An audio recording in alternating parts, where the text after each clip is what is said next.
narapidana memang memiliki hak asasi yang terbatas, namun bukan berarti seluruh hak kemanusiaannya dapat dirampas. Menolak pemenuhan hak asasi manusia berarti menentang kemanusiaan itu sendiri. Assalamualaikum warahmatullahi wabarakatuh. Shalom, Om Swastiastu, Namo Buddhaya, selamat kebajikan untuk kita semua. Salam sehat dan salam keadilan. Dewan Juri yang terhormat dan seluruh rekan-rekan tim lainnya dan segenap pemerhati hukum dimanapun Anda berada, perkenalkan kami selaku tim pro, yaitu tim Hans Kelsen, yang terdiri dari Patricia Wisnarto selaku pembicara pertama, Valencia Kristabel selaku pembicara kedua, dan Stanley Wiko selaku pembicara ketiga. Ada promosi perdebatan kita kali ini ialah pembebasan bersyarat guna mengurangi overcrowding dalam lapas di tengah pandemi COVID-19. Dan untuk pertama kalinya kami menyatakan setuju dengan mosi perdebatan ini.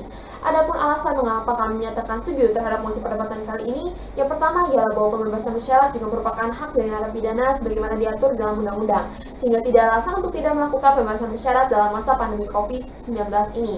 Yang kedua ialah bahwa narapidana yang menerima pembebasan bersyarat ialah narapidana yang telah memenuhi persyaratan sah secara hukum, sehingga tidak terjadi pelanggaran terhadap hukum manapun.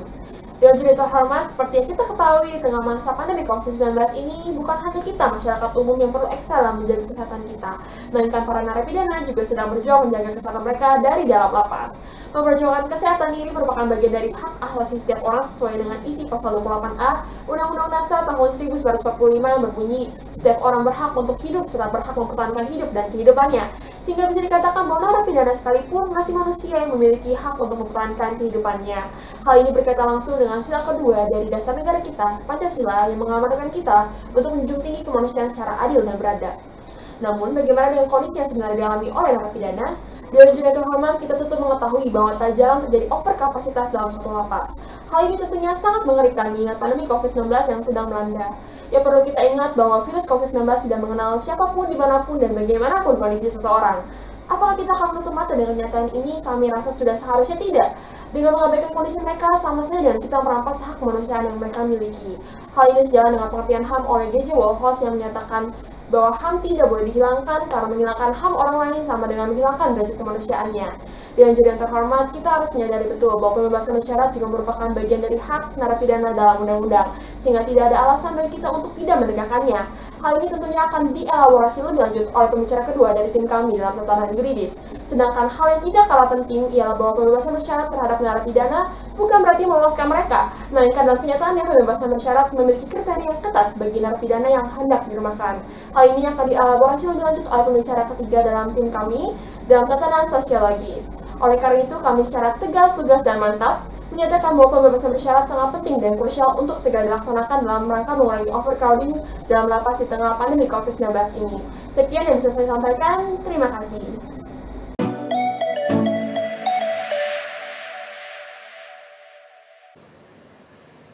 Les salute the people as la supermloy. Hukum tertinggi adalah perlindungan masyarakat. Salam sehat dan salam keadilan bagi semuanya. Saya selaku pembicara kedua akan melanjutkan rangkaian argumentasi yang telah dipaparkan oleh rekan saya sebelumnya terkait posisi pro atas mosi pembebasan bersyarat guna mengurangi overcrowding dalam lapas di tengah pandemi COVID-19.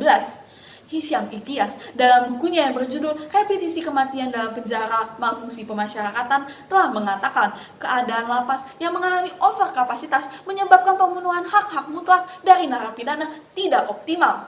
Dewan Juri yang terhormat, perlu kita ketahui bersama bahwa masalah overkapasitas sedari dulu merupakan urgensi yang harus segera diatasi. Masalah overkapasitas ini pun kemudian diperparah dengan kehadiran pandemi COVID-19 di Indonesia sebagaimana yang telah kita ketahui bersama. Menurut data yang disampaikan oleh Direktur Teknologi Informasi dan Kerjasama Dirjen Pas Kemenkumham, Dodot Adi Kuswanto, per 14 Februari 2021 terdapat 252.384 warga binaan pemasyarakatan yang terdiri atas narapidana dan tahanan. Sedangkan kapasitas lapas dan rutan negara saat ini hanya dapat menampung 135.704 orang. Dewan Juri yang terhormat, sebelum melanjutkan argumentasi saya dalam musik ini, saya ingin menekankan bahwa hak yang dirampas dari seorang narapidana hanya hak kemerdekaannya saja, sebagaimana hal ini telah diatur dalam pasal 10 ayat 1 ICCPR dan pasal 1 ayat 7 Undang-Undang Nomor 12 Tahun 1995 tentang Pemasyarakatan. Oleh karena itu, terlepas dari kesalahan yang telah mereka buat, narapidana tetaplah seorang manusia yang memiliki hak asasi manusia, dan hak asasi manusia tersebut harus dipenuhi oleh pemerintah sebagaimana telah diatur dalam pasal 28I ayat 4 Undang-Undang Dasar 1945. Masalah overkapasitas dalam lapas di tengah pandemi COVID-19 jelas akan menghambat terpenuhinya hak narapidana, terutama yang pertama, hak untuk hidup, sebagaimana diatur dalam Konstitusi Pasal 28A. Kedua, hak mendapatkan perawatan rohani maupun jasmani yang diatur dalam Pasal 14 ayat 1 huruf B dan D. Ketiga, hak mendapatkan pelayanan kesehatan dan makanan yang diatur dalam Pasal 14 ayat 1 Peraturan Pemerintah Nomor 32 Tahun 1999 tentang syarat dan tata cara pelaksanaan hak warga binaan pemasyarakatan. Pendapat ini selaras dengan himbauan Michelle Bachelet, seorang perwakilan dari PBB yang telah menghimbau setiap negara untuk melakukan upaya penyelesaian masalah overkapasitas, terutama di masa pandemi COVID-19. Langkah yang telah diambil oleh pemerintah sebagai upaya mengatasi masalah overkapasitas dalam lapas di tengah pandemi COVID-19 yaitu dengan ditetapkannya Keputusan Kemenkumham MHH 19 PK 010404 tahun 2020 tentang pengeluaran dan pembebasan narapidana dan anak melalui asimilasi dan integrasi dalam rangka pencegahan dan penanggulangan penyebaran COVID-19. Selanjutnya akan disebut dengan Keputusan Kemenkumham. Dewan Juri yang terhormat, dengan ditetapkannya Keputusan Kemenkumham ini merupakan langkah yang tepat untuk mengurangi overkapasitas lapas di tengah pandemi COVID-19. Karena langkah ini merupakan langkah pencegahan sekaligus langkah pemenuhan hak asasi manusia bagi narapidana. Berdasarkan Pasal 14 ayat 1 huruf K UU Nomor 12 Tahun 1995 tentang pemasyarakatan telah dikatakan bahwa narapidana mempunyai hak untuk mendapatkan pembebasan bersyarat. Keputusan Kemenkumham ini juga selaras dengan himbauan PBB untuk mengatasi suatu overkapasitas di tengah pandemi COVID-19 harus dilakukan upaya berupa pembebasan bersyarat yang memiliki dua parameter. Mengutip Reuters, Jerman telah membebaskan sekitar 1.000 tahanan yang mendekati masa akhir hukuman mereka. Dewan Juri yang terhormat, tentunya sistem pembebasan bersyarat di Indonesia tidak diberlakukan bagi seluruh narapidana. Berdasarkan keputusan Kemenkumham, pembebasan narapidana dilakukan dengan beberapa syarat. Bukan hanya berlakukan baik selama menjalani masa pidana, tapi juga harus menjalani 2/3 masa pidana pada 31 Desember 2020 untuk narapidana dan telah menjalani setengah masa pidana 31 Desember 2020 untuk anak. Sementara syarat bebas melalui integrasi yaitu telah menjalani 2/3 masa pidana bagi narapidana dan setengah masa pidana bagi anak. Melihat syarat pembebasan bersyarat ini, artinya kebijakan ini tidak diperuntukkan bagi narapidana pelaku tindak pidana khusus. Sehingga tindak pidana korupsi, terorisme, narkoba, dan tindak pidana khusus lainnya tidak bisa dikeluarkan dengan menggunakan kebijakan ini. Syarat ini diberlakukan dengan tujuan agar para narapidana yang diberi pembebasan bersyarat tidak kembali mengganggu keamanan dan kesejahteraan masyarakat. Dewan Juri yang terhormat, kebijakan ini akan menjadi langkah yang efektif dengan catatan tidak terjadi suatu penyelewengan terhadap peraturan tersebut.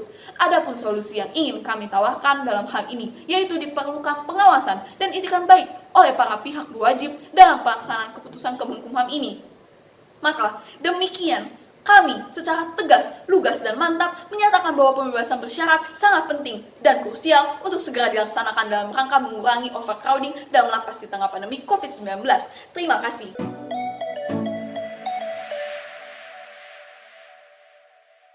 Ek bonum, ex lex legum. Apa yang adil dan baik adalah hukumnya hukum. Salam sehat dan salam keadilan semuanya. Saya selaku pembicara ketiga akan melanjutkan rangkaian argumen yang telah dipaparkan oleh kedua rekan saya sebelumnya. Pembebasan bersyarat guna mengurangi overcrowding dalam lapas di tengah pandemi COVID-19 menjadi penting dan krusial untuk segera dilaksanakan dalam rangka memenuhi salah satu amanat konstitusi, yaitu Pasal 28A Undang-Undang Dasar Negara Republik Indonesia tahun 1945. Dewan Juri yang terhormat, virus COVID-19 dengan mudah untuk menyebar kepada siapapun, sehingga dalam jangka panjang akan mengancam keselamatan setiap orang, apalagi pihak-pihak yang berada dalam sesaknya lapas di Indonesia, alias para narapidana. Hal ini sependapat dengan pengamat hukum Universitas Muslim Indonesia, Profesor Laude Hussein, yang menyatakan kalau jalan konstitusi telah menegaskan bahwa hak untuk hidup dan mempertahankan kehidupan adalah hak asasi yang tidak dapat dikurangi dalam keadaan apapun juga. Narapidana seperti yang kita ketahui bahwa mereka menjalankan kehidupan dalam jeruji besi dengan tujuan untuk menuntaskan kewajiban atas kejahatan pidana yang telah mereka lakukan sebelumnya. Bukan berarti mereka dapat semena-mena untuk diancam keselamatan jiwa dan raganya. Kesuksesan pelaksanaan social distancing sebagai upaya dalam memutus rantai penyebaran COVID-19 dalam lapas di Indonesia menjadi cenderung mustahil untuk terrealisasi. Harus kita pahami bersama bahwa overkapasitas lapas di Indonesia saat ini berada dalam tahap yang memprihatinkan. Sebagai contoh nyata yang dilansir dari berita Kompas, per tanggal 24 Februari 2021, sebanyak 136 narapidana dan 16 petugas di Lapas Perempuan Kelas 2A Tenggarong, Kutai Kartanegara terkonfirmasi positif.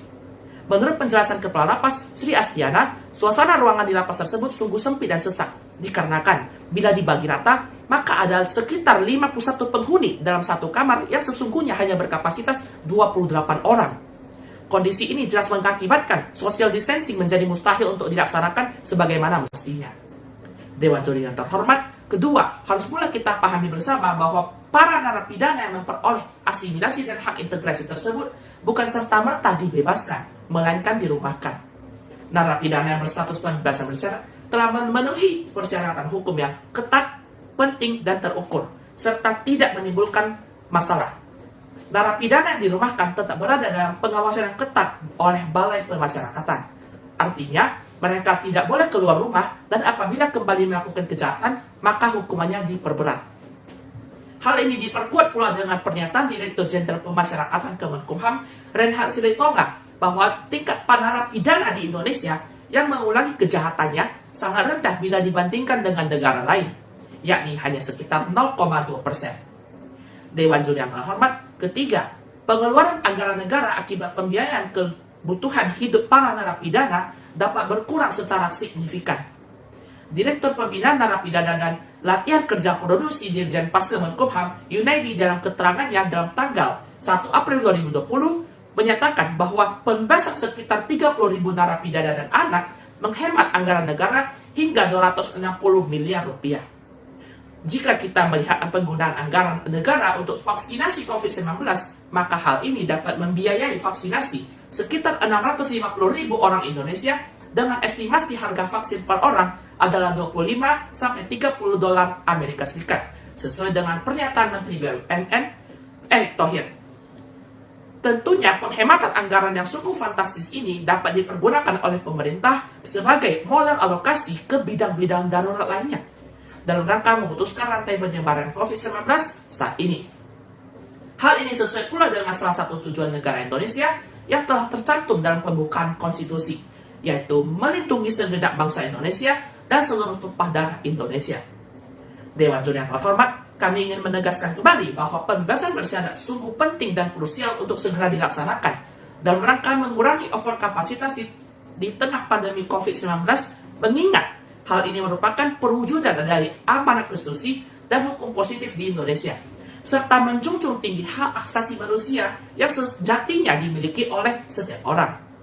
Berlandaskan rangkaian argumen kami tersebut, maka kami di sini menawarkan sejumlah solusi yang patut dipertimbangkan, yaitu pengawasan yang ketat bagi para pihak yang berkepentingan dalam melaksanakan pembebasan bersyarat, serta alokasi anggaran fantastis akibat penghematan pembebasan bersyarat ke dalam bidang-bidang darurat lainnya dalam rangka memutus penyebaran rantai COVID-19 saat ini.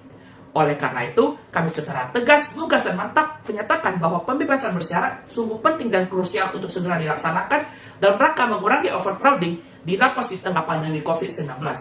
Terima kasih.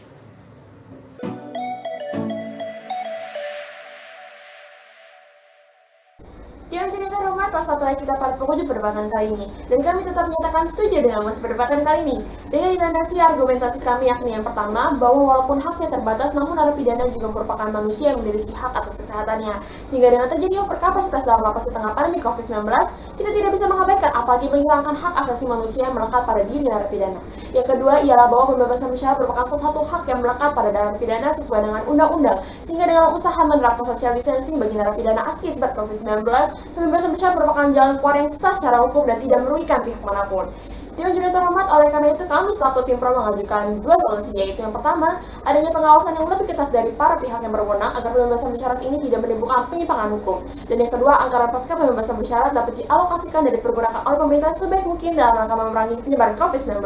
Sekian yang dapat kami sampaikan. Akhir kata kami mengucapkan banyak terima kasih. Wassalamualaikum warahmatullahi wabarakatuh. Om Santi Santi Santi Om Namo Buddhaya.